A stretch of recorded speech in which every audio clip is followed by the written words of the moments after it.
And so, did that work?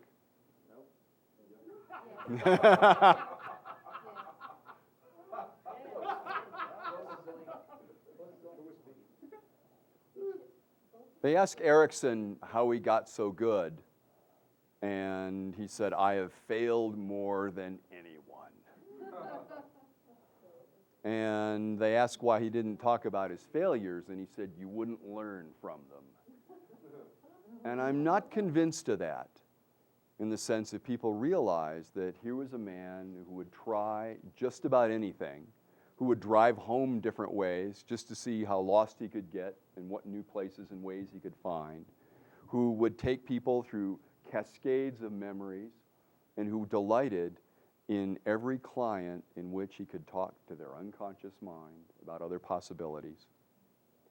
And yet, he did much of his work at casual social gatherings. It's about paying attention to the distinctions of experience, something that we've been engaged in the previous days, and now find ourselves at that place.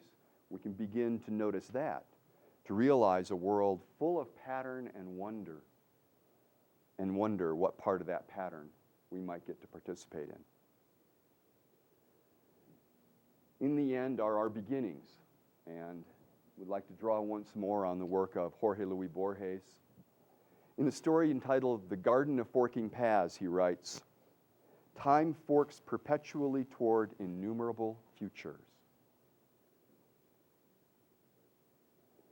In this story, a young man goes to the countryside and he comes upon an old house. And he goes in, and it turns out the owner is a descendant of a writer, a person who owned the house, who said, "I am building a labyrinth and I'm writing a novel." And they go, and in the back of the house, there's this ruin of a garden, and the walls are broken down, and the shrubs. And I don't know if you know about these labyrinths they built in the European castles and in the English countryside, but they'd be these tall hedges and rocks, and you'd walk inside, and it's like being inside a maze, a puzzle. Only this one wasn't really much at all. And in the house, the man was shown this book, and it was a huge book, and they'd start out and the story would go on for a while and would jump to a different place, and characters would appear and disappear in the story. And as the two of them sit down and have a drink and talk, they begin to realize that the book was the labyrinth. And there was one word not mentioned in the entire book. And they said, that which is not mentioned, that which is the focus of all this, time. And he says, I think your ancestor was creating in this novel the labyrinth. The idea that there's all these passages and places, there are innumerable paths and innumerable futures. And each of us gets to track but a few and imagine so many others. And they said, yes, I think you're right. That in one reality, this is my house and I came to it, and in another, it was yours. And in one reality, I'm the one teaching this course and you're the students. In another, I'm the student and you're the teachers. And we understand this in quantum mechanics, that the world fractionates out into ever and ever patterns. That in one reality, we're here studying NLP, and in another reality, there was never such a thing. Each of us living that path and transversing it with our lives, touching those we meet.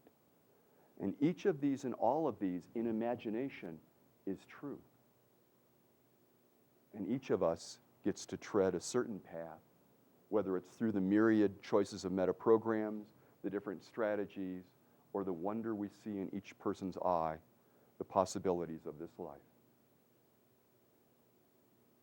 This I leave you as a message in the beginning, at the end, and the whole in between that we call experience.